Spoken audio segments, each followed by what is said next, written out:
sebenarnya tim paslon 01, 02, 03 ini kan tahu hasil survei. Dari awal 3 bulan lalu, sebulan lalu. Bahkan waktu debat terakhir, itu di JCC, saya hadir, saya ketemu sama petinggi-petinggi dari 02 ya, TPN 02. Mereka ngomong tanggal 4 Februari 2024. TPN 03? 03. Ya.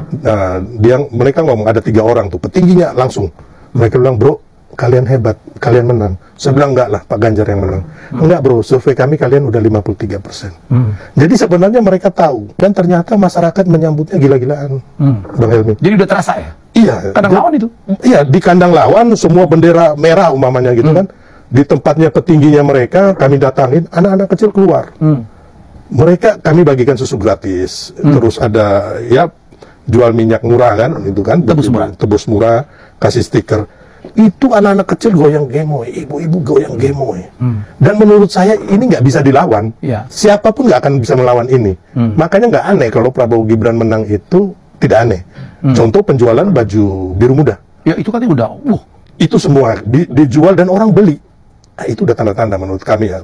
Kami punya pengalaman sebagai pemenang nih. 2014, 2019. Terasa sekali. Tercium ya. Ya, dan bahkan ada konser-konser yang dibikin oleh 01 sama 03 acara, orang semuanya angkat tangan, gemoy. Dan ini nggak bisa, ini suara rakyat, suara Tuhan yang memenangkan. Makanya saya bilang ke yang protes kan, paslon 01 sama 03. Ya, narasi kecurangan itu ya, mereka bilang biasa. curang. Silakan sekarang ya kan, Pak Anies sama Pak Ganjar datang belusukan ke tempat-tempat TPS itu. Benar nggak sih suara kami segini? Datanglah. Jangan sampai ya kan kayak kemarin Pak Ganjar tidur di rumah penduduk. Di situ aja dia kalah gitu loh. Ya kan Bang? Karena apa? Mungkin dia tidur di rumah penduduk bikin susah penduduk nih. Ya kan Pak? Pengamanan di mana-mana ya kan, orang mau mandi susah, mau makan susah, harus ngeladenin dia. Itu pencitraan yang menurut saya yang begini-begini nggak kena di bangsa kita. Ya kan? Jadi hal-hal yang direkayasa ini menurut kami nggak bisa memenangkan seseorang jadi presiden di Republik Indonesia. Tapi karena memang rakyat yang memilih, abang bayangkan sekarang ini anak-anak balita di bawah 5 tahun itu, ataupun yang di bawah 10 tahun, semuanya goyang gemoy. Bahkan di TikTok itu ada yang dia mau ikut nyoblos kan, anak-anak kecil itu, memilih 02 sampai nangis-nangis. Termasuk ibu-ibu lah. Termasuk itu anak-anak muda, termasuk silent majority Bang. Silent majority, itu menarik ya. Yang orang sakit hati ketika Pak Jokowi dihina. Pak Prabowo dihina, Mas Gibran dihina. Dan mereka tidak ngomong di medsos. Iya, Ibu Iriana dihina. Sampai Yan Etes itu dihina Bang. Padahal ya saya kebetulan dekat kan beberapa kali sama Yan Etes ngasih coklat gitu, pangku dia. Anak ya seperti anak kita, anak masih kecil gitu. Dituduh macam-macam kan.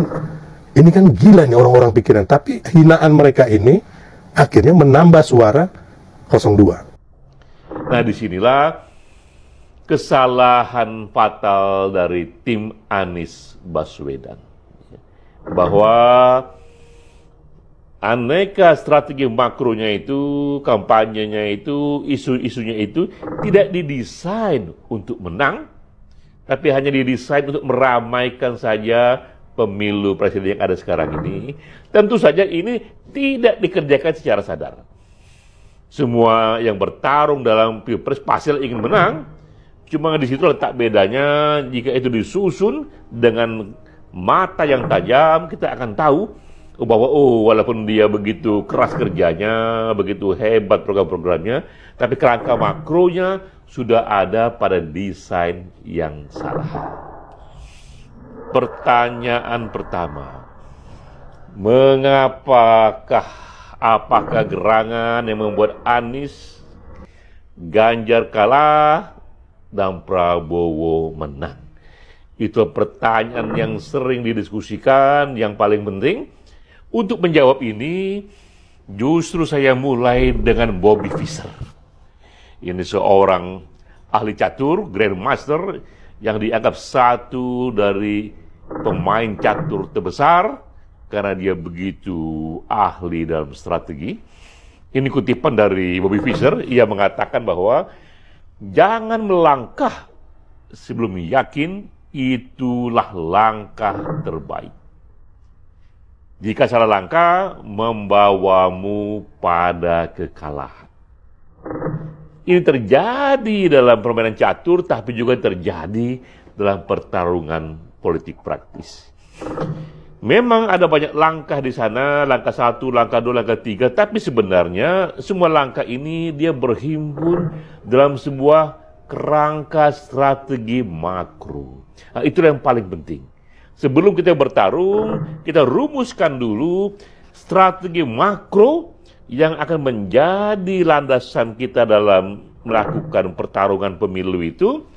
Aneka langkah-langkah selanjutnya itu hanyalah konsekuensi dari kerangka besar yang kita buat. Berbeda strategi, akan berbeda pula langkah-langkahnya itu. Jadi, hal pertama yang harus kita pikirkan ketika kita bertarung, yang akan tentukan menang dan kalah adalah benar atau salahkah strategi makro yang kita susun. Nah, maka ini sila pertamanya.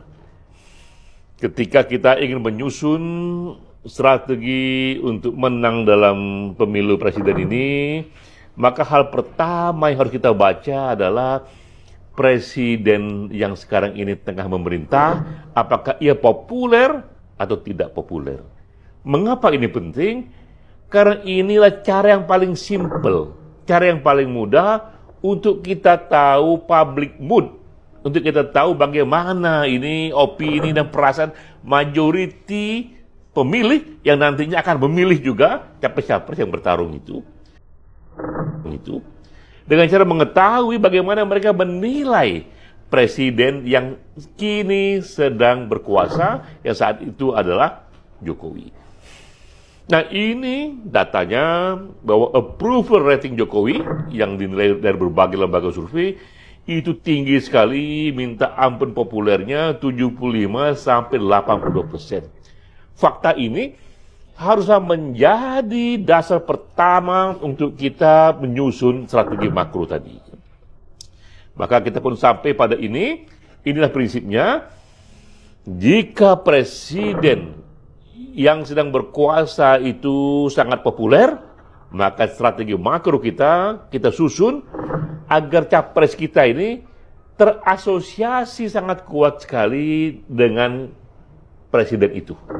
Jika ia sangat populer. Jika sebaliknya tidak populer, terpuruk, tak disukai publik luas, strategi makronya adalah capres yang mau kita bantu itu, yang mau bertarung itu, justru harus menarik jarak, disasosiasi kepada presiden yang sedang berkuasa itu. Maka dua hal ini yang paling penting. Jika presiden sedang populer, maka susunlah strategi capres kita dengan mengambil isu, melanjutkan, meneruskan, mengambil apa yang penting pada presiden sekarang dan kita ingin mengembangkannya kembali. Tapi jika dia tidak populer, maka yang kita kerjakan adalah isu perubahan, isu peralihan kepada yang lain karena publik tidak suka pada presiden sekarang. Itulah cara paling mudah menyusun strategi agar kita mendengar apa yang tadi Bobby Fischer katakan, jangan sampai salah langkah sejak langkah pertama. Nah, disinilah kesalahan fatal dari tim Anies Baswedan. Semua yang bertarung dalam Pilpres pasti ingin menang, cuma di situ letak bedanya. Jika itu disusun dengan mata yang tajam, kita akan tahu bahwa walaupun dia begitu keras kerjanya, begitu hebat program-programnya, tapi kerangka makronya sudah ada pada desain yang salah. Nah, ini yang terjadi pada Anies, bahwa strategi makronya ia menyusun isu perubahan ketika presiden sekarang begitu populernya. Jadi ibaratnya fondasi rumah Anies ini walaupun interiornya ia hiasi sebagus mungkin, ya tambahkan begitu banyak aksesori di sana, tapi karena fondasinya ada pada tanah yang salah, yang rapuh, roboh juga rumah itu. Kemudian kita harus bisa membaca masalah masyarakat. Yang kita inginkan adalah pemerintah itu bukan hanya memberi ikan, tapi dia juga hanya memberi kail supaya orang bergerak, supaya ekonomi itu bergerak. Jadi saya melihat bahwa makan siang gratis itu sangat tidak tepat, sangat merendahkan masyarakat. Padahal sesungguhnya masyarakat itu punya harga diri. Mereka punya tangan yang sehat, kaki yang kuat, mereka bisa mencari nafkah. Tinggal bagaimana pemerintah memberi pancing, memberi umpan sehingga mereka bisa bekerja. Oke. Untuk itu kami melihat bahwa pendidikan itu penting. Ke depan tidak ada lagi gaji guru yang murah. Baik. Sertifikasi akan dipercepat. Guru-guru PAUD juga akan mendapatkan hak yang sama dengan yang lainnya. Masa pengangguran... Enggak, tapi kita bilangnya seperti ini. Karena realitanya, datanya menunjukkan bahwa 41% dari anak-anak Indonesia ke sekolah tidak sarapan. Kita yang emak-emak yang memikirkan apa yang harus kita berikan kepada anak-anak, saat ini kita hanya bisa memberikan uang jajan, atau kita memikirkan dia dikasih bekal apa. Kalau itu tidak berpengaruh kepada Bapak, bersyukurlah. Tetapi masih banyak masyarakat Indonesia yang masih mengkhawatirkan anaknya akan makan apa. Dan realitanya kita perlu gizi yang baik untuk anak-anak kita. Karena banyak dari masyarakat, kalau saya ketemu dengan mereka di dapil saya di Jakarta Barat, Jakarta Utara, Kepulauan Seribu, masih menyatakan mereka kesulitan untuk mendapatkan daging merah misalnya. Mereka hanya makan pas Idul Adha, pas Idul Fitri, pas kondangan sama KJP Plus. Oke. Ya kan, itu realitanya. Baik. Orang-orang yang mendorong angket, kalau bersih seperti Rocky Gerung, berwibawa seperti Rocky Gerung, setengah malaikat seperti Rocky Gerung, top. Justru itu. Top. Tapi masalahnya, apakah mereka yang calon presiden maupun partai-partai mau mendorong hak angket? Pak Rocky sendiri tahu kan busuk-busuknya. Justru itu. Sudahlah, diam aja. Kalau begitu selesai pertarungan kita. Ini ya. Rocky, I love you, Rocky. Sudahlah, ini penonton dan pemain. Waktu jadi pejabat pernah korupsi nggak? Bentar ya. Oke. Justru karena Pigai tahu mereka bermasalah, biarin aja kan terjebakan. Kenapa you mesti halangi justru? Enggak, saya apresiasi posisinya, respect. Jujur ya, rakyat Indonesia, Rocky punya cara berpikir itu di atas rata-rata. Saya suka. Tapi penonton itu masalahnya. Ya apa pentingnya? Ya, kita pemain mengerti. Sudahlah, tidak akan dorong itu. Kenapa saudara Pigai itu menghalangi hak publik bahkan untuk nonton keburukan di antara mereka yang menginginkan hak angket? Kenapa? Ya, saya minta. Mestinya sebaliknya Anda dorong. Kan pendukung AHY juga kan? Tidak, saya tidak dukung AHY. Sama dong, sudahlah. Rocky udah. Apa pentingnya saya dukung AHY? Sudahlah. Nanti sama-sama kok. Saya juga pendukung AHY. Jangan salah. Silahkan. Kita dua sama-sama. Nggak ada itu. You mau cari-cari teman. Oke, Saya terakhir Bro Rocky, silakan terakhir.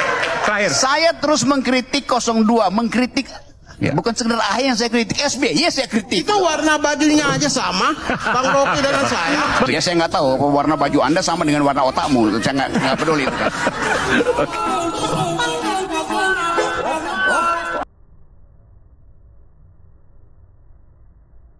Kadang saya itu nggak paham kenapa orang mesti harus menutupi apa yang mereka dukung. Contohnya ini. Kami Alma Mater UI datang ke sini bukan untuk Anies dan bukan juga untuk Ganjar, tapi untuk negara Republik Indonesia ini, untuk anak cucu kami dan untuk rakyat Indonesia. Lihat dong ya, ngatas namanya siapa, bilang mementingkan kepentingan siapa, tapi nyatanya lihat yang ini. Doakan semua, satu tujuan kita, paslon nomor 1. Presiden harus jadi. Ya udah sih ya, kalau memang mau dukung paslon manapun, silahkan aja. Tapi nggak usah ngaku-ngaku netral, nggak usah ngaku-ngaku nggak dukung siapapun dan mementingkan kepentingan rakyat. Apa yang kalian lakukan itu sepertinya malah justru merugikan masyarakat sekitar di mana kalian demo. Ayolah grown up, belajar menjadi lebih dewasa, dan mari kita bangun bangsa ini bersama-sama, bukannya memanasi satu dengan yang lainnya. Dan gak usah bawa nama rakyat, karena gak semua rakyat setuju dengan pilihan kamu. Gak semua rakyat punya pilihan yang sama dengan kamu. Justru kamulah yang harus menghargai suara rakyat yang sudah ditentukan di pemilu kemarin.